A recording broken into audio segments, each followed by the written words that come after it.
Good afternoon, everyone. Well, it's about 4.5 hours later.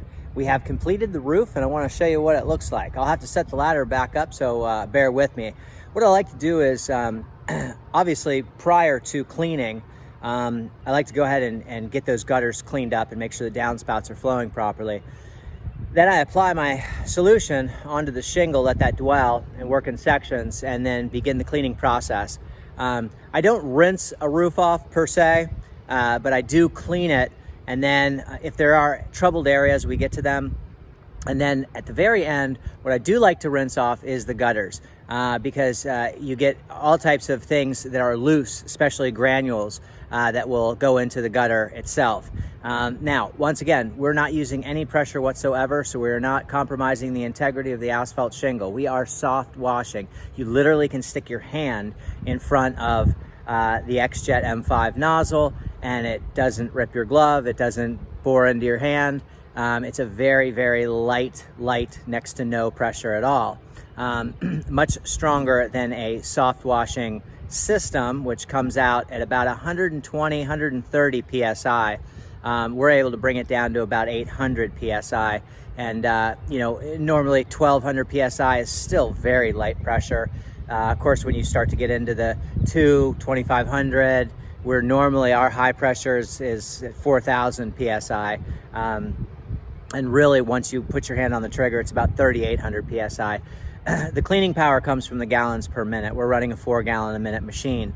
And we're not adjusting our unloader valve, but we are opening up the fan tip on the XJet. So we're just basically dusting off the organic matter that has been neutralized, which would be the mold and the mildew, the algae, the lichen, things like that. So come on up, take a look with me.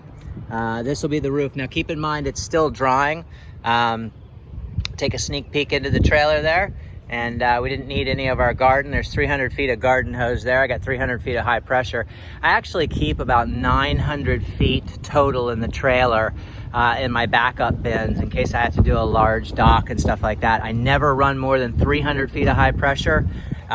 Today I ran 200 feet of high pressure single braided hose, both of them. My other 100 feet is a double braided hose. I really don't like to run 300 feet of hose anywhere. So what I'll do is I'll put on more garden. And like I said before, I have 900 feet of garden. So I can reach pretty much anything, everything far away. So you can see the areas that are still obviously drying.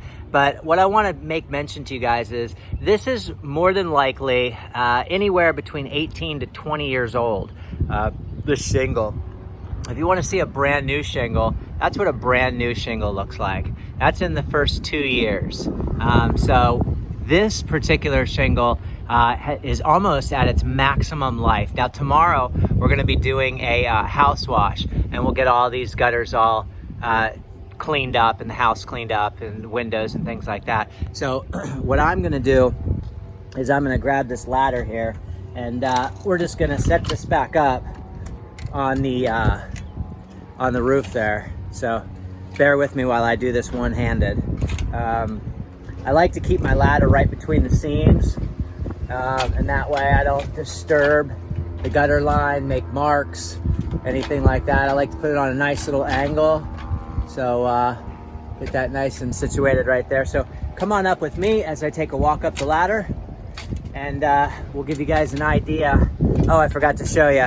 So once I'm finished, I do a real good rinse down of my equipment. So I rinse out my 30 feet of hose, siphon hose, rinse off my gun in and out, rinse off my lance, and then rinse off my XJet. And you can see the XJet is just on the other side of that hose right there. So I make sure everything is rinsed out. I rinse out the chemical pail, and then whatever's on the driveway that has blown out of these gutters, and there was a ton of stuff. I like to get that all rinsed off too. Even though I'm going to be back out here tomorrow to do the house, and the gutters we'll do from basically from this area here down.